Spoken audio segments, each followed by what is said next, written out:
여러분, 지금 이 순간 당신은 중요한 선택을 앞두고 있습니다.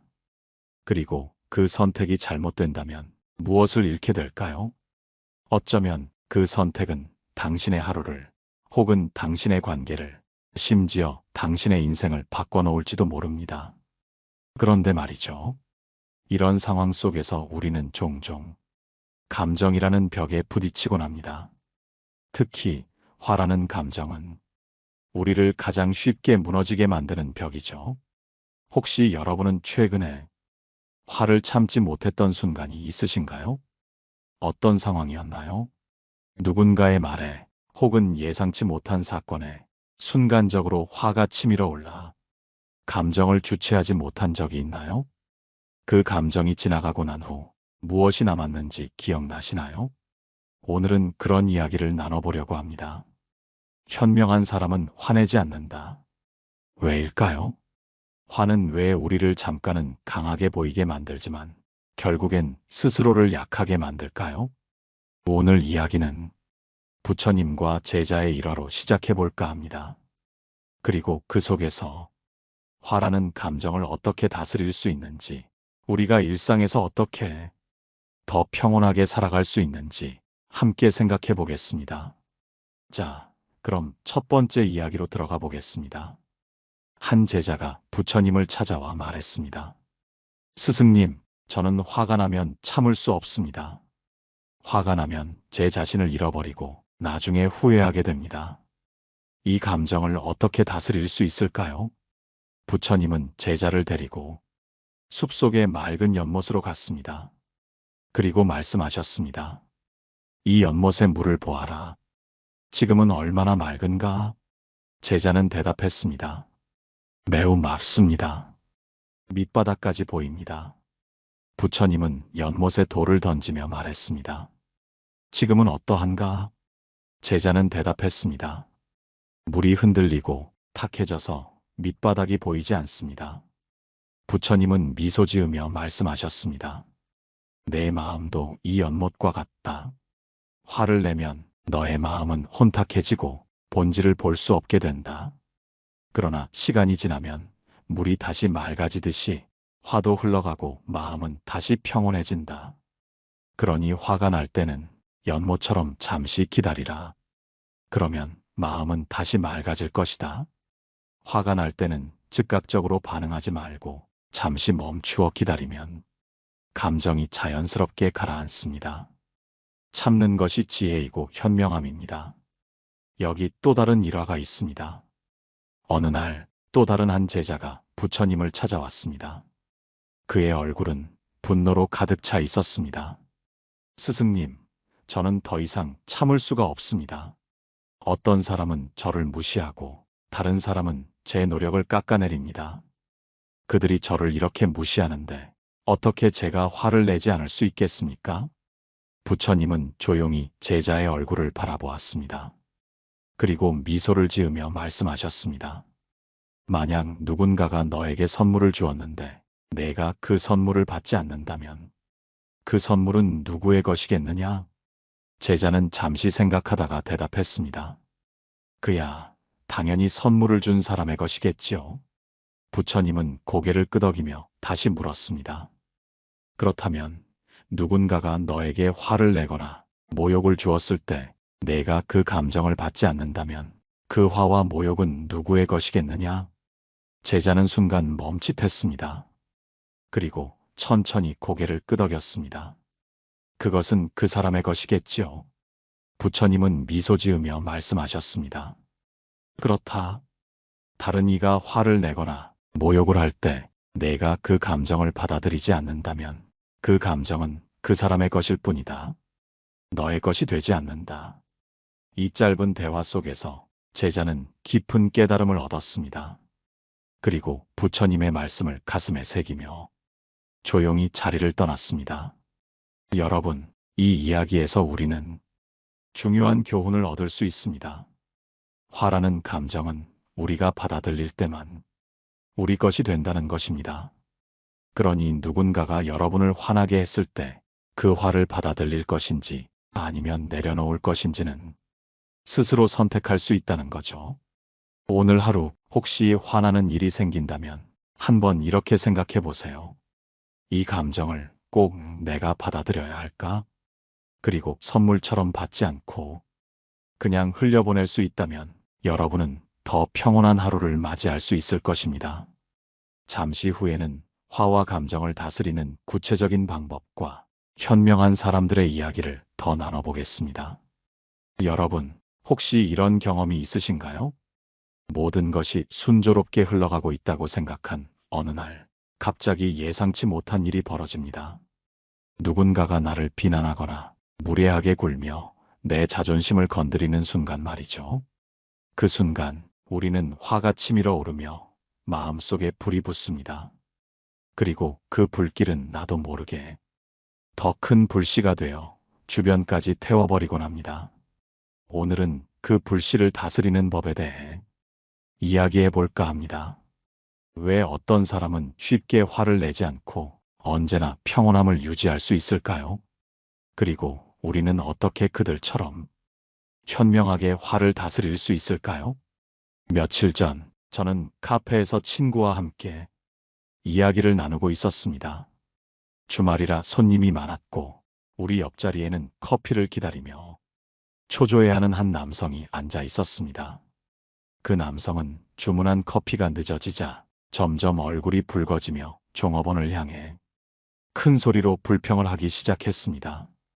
도대체 커피가 언제 나오는 겁니까? 이렇게 늦을 줄 알았다면 다른 곳에 갔을 겁니다. 종업원은 당황한 얼굴로 사과했지만 그의 화는 쉽게 가라앉지 않았습니다.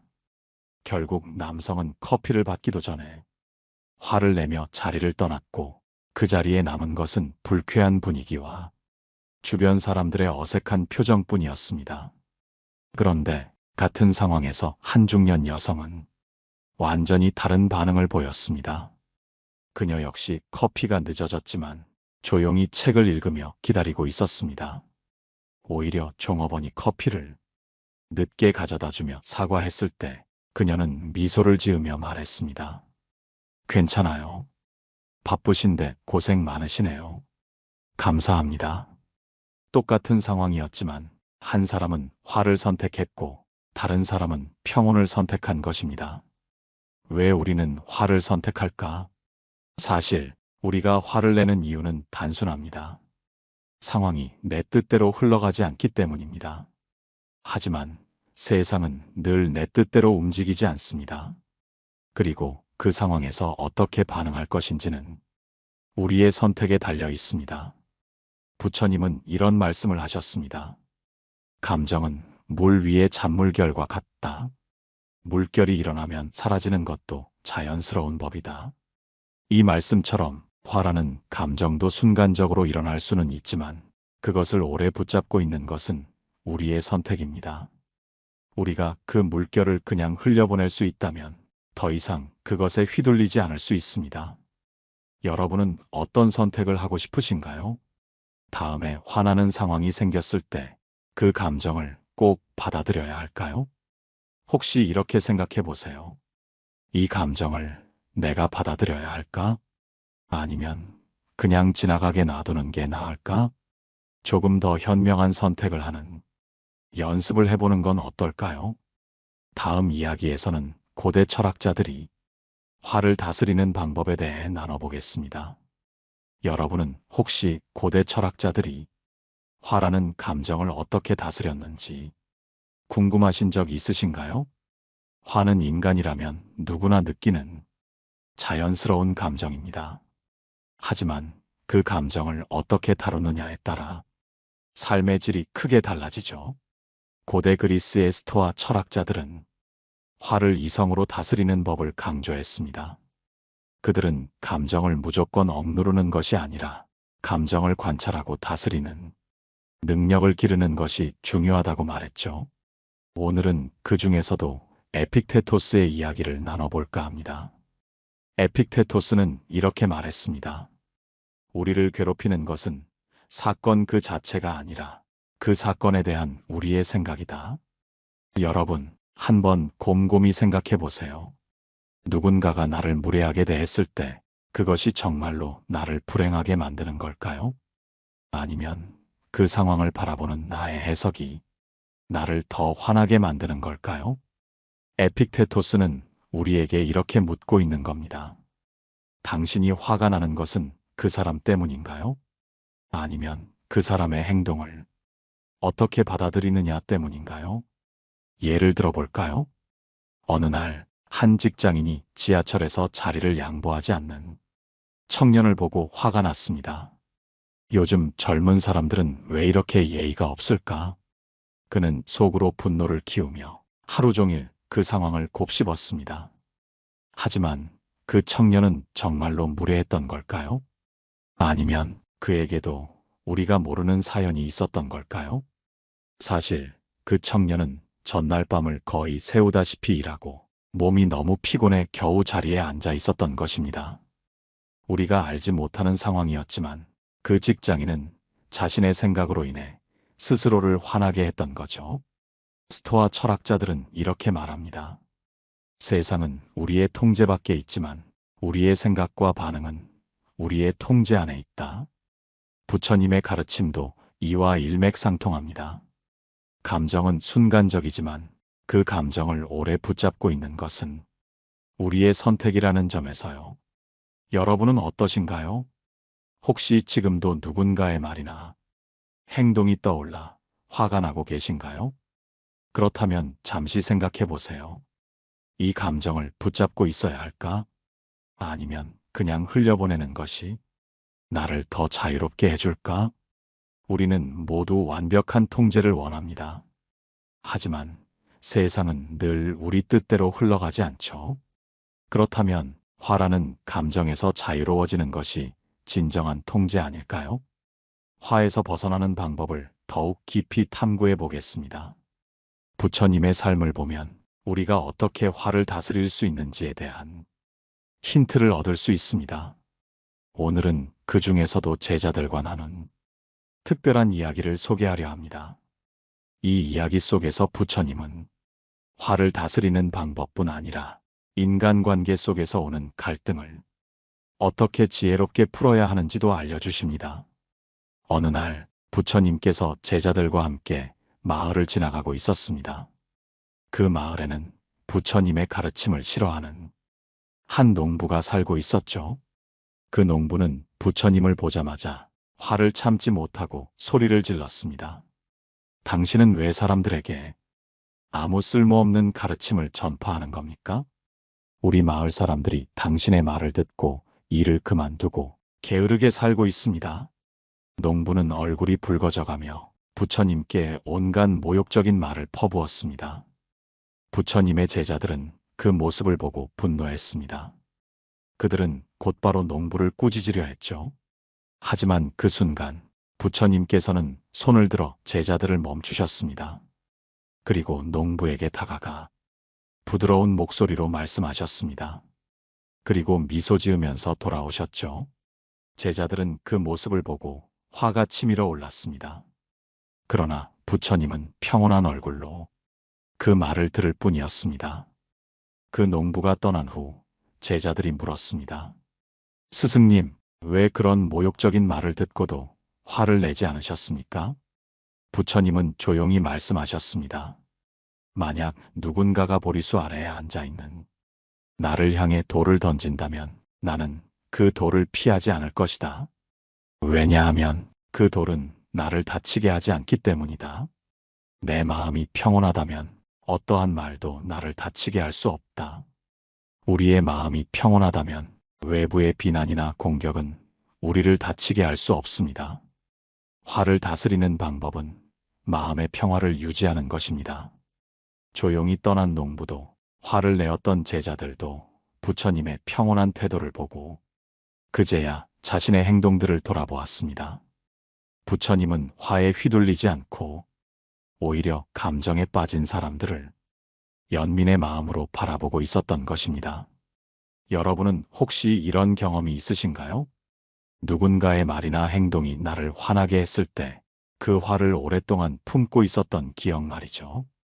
그 감정은 결국 상대방을 괴롭히기보다는 나 자신을 괴롭히는 독이 되곤 합니다. 부처님은 우리가 그런 독을 마음속에 품지 않기를 바라셨습니다. 그렇다면 우리는 실생활에서 화가 났을 때 어떻게 그것을 다스릴 수 있을까요? 부처님의 가르침을 현대적으로 적용해 보겠습니다. 첫째, 잠시 멈추기. 화가 나면 즉각적으로 반응하기 쉽습니다. 하지만 부처님은 한 박자 쉬어가는 것을 권장하셨죠. 깊게 숨을 들이쉬고 그 감정을 잠시 관찰해 보세요. 내가 지금 왜 화가 나는 걸까? 라고 스스로에게 물어보는 것도 좋습니다. 둘째, 상대방의 입장에서 생각하기. 부처님께서 농부의 상황을 이해하려 했던 것처럼 상대방의 입장에서 그들의 행동을 바라보는 연습을 해보세요. 혹시 이 사람이 나에게 이렇게 행동한 이유가 있을까? 이렇게 생각하는 것만으로도 화는 줄어들기 시작합니다. 셋째, 화가 내게 어떤 영향을 주는지 알아차리기. 화는 우리 몸과 마음에 부정적인 영향을 미칩니다. 몸이 긴장하고 마음이 무거워지며 심지어 우리의 관계까지 망칠 수 있죠. 이 점을 스스로 인지하면 화라는 감정을 놓아주기가 조금 더 쉬워집니다. 우리는 모두 완벽하지 않은 사람들입니다. 때로는 화를 내고 때로는 후회하기도 하죠. 하지만 중요한 것은 그 감정을 어떻게 다루느냐입니다. 부처님의 가르침처럼 화는 내 것이 아닌 상대의 것으로 남겨두고 우리는 그저 흘려보내는 연습을 해보는 것이 어떨까요? 여러분, 오늘 이야기 속에서 우리는 부처님의 말씀을 통해 화를 다스리는 지혜를 배웠습니다. 하지만 여기서 한 가지 중요한 질문이 남아 있습니다. 과연 우리는 왜 화를 내게 될까요? 그리고 그 화가 우리 삶에 어떤 영향을 미치고 있을까요? 우리가 화를 내는 이유는 대부분 통제할 수 없는 상황에 대한 불안에서 시작됩니다. 누군가 나를 무시하거나 예상치 못한 일이 일어나거나 내가 원하는 대로 되지 않을 때 우리는 감정을 폭발시키곤 하죠. 하지만 그 순간마다 내가 통제할 수 없는 것을 붙들고 있지는 않은지 돌아봐야 합니다. 내가 통제할 수 없는 것, 그리고 통제할 수 있는 것. 부처님은 우리에게 이렇게 말씀하셨습니다. 세상 모든 일은 내 뜻대로 되는 것과 내 뜻대로 되지 않는 것이 있다. 그리고 내가 통제할 수 있는 것은 오직 나의 마음뿐이라고요. 우리는 종종 타인의 행동이나 상황을 바꾸려고 합니다. 하지만 그것은 우리가 통제할 수 없는 영역입니다. 반대로 내가 통제할 수 있는 것은 내가 그 상황을 어떻게 받아들이느냐입니다. 현대인의 삶에 적용하는 화 다스리는 방법을 위해 이제 이 가르침을 현대적으로 풀어볼까요? 여기 한 청년의 이야기를 들려드리겠습니다. 30대 직장인 민수 씨는 최근 회사에서 큰 스트레스를 겪고 있습니다. 상사는 항상 과도한 업무를 지시하고 조금이라도 실수가 있으면 심한 말로 민수 씨를 비난하곤 합니다. 처음에는 참고 견디려 했지만 점점 화가 쌓여서 퇴사를 고민하기에 이르렀죠. 어느 날 민수 씨는 친구와의 대화에서 자신의 상황을 털어놓았습니다. 나는 정말 이해가 안 돼. 왜 상사는 나에게만 이렇게 엄격한 걸까? 그러자 친구가 물었습니다. 그 상사의 행동을 내가 바꿀 수 있을까? 민수 씨는 고개를 저었습니다. 아니, 그건 불가능해. 그러자 친구는 다시 말했습니다. 그렇다면 네가 바꿀 수 있는 것은 뭐지? 민수 씨는 잠시 생각에 잠겼습니다. 그리고 깨달았습니다. 내가 바꿀 수 있는 건 그 상황을 받아들이는 내 마음가짐이야. 그날 이후 민수 씨는 상황을 다르게 바라보기로 결심했습니다. 상사의 비난을 개인적인 공격이 아니라 일을 더 잘하기를 바라는 피드백으로 받아들이기 시작한 것이죠. 그리고 신기하게도 그의 마음이 변하자 상사와의 관계도 조금씩 달라지기 시작했습니다. 상사는 여전히 엄격했지만 민수 씨는 더 이상 그 말을 화로 받아들이지 않았습니다.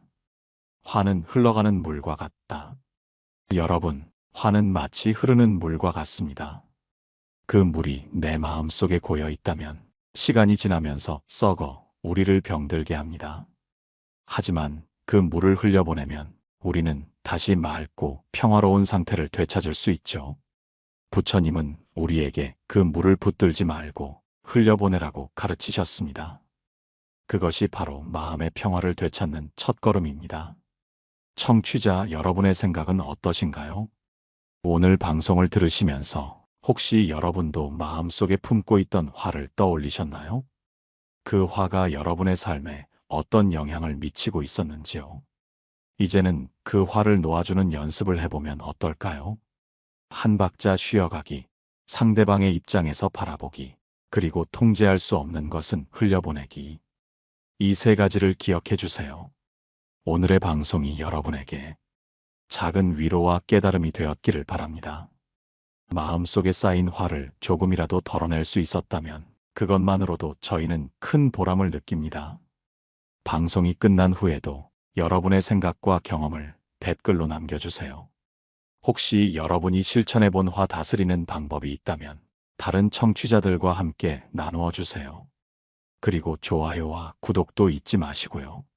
다음 방송에서는 부처님의 말씀과 일화를 통해 진정한 행복은 어디에서 오는가라는 주제로 찾아뵙겠습니다. 여러분의 하루가 평화롭고 행복한 시간으로 가득하길 바랍니다. 지금까지 함께 해주셔서 감사합니다. 고요한 울림이었습니다.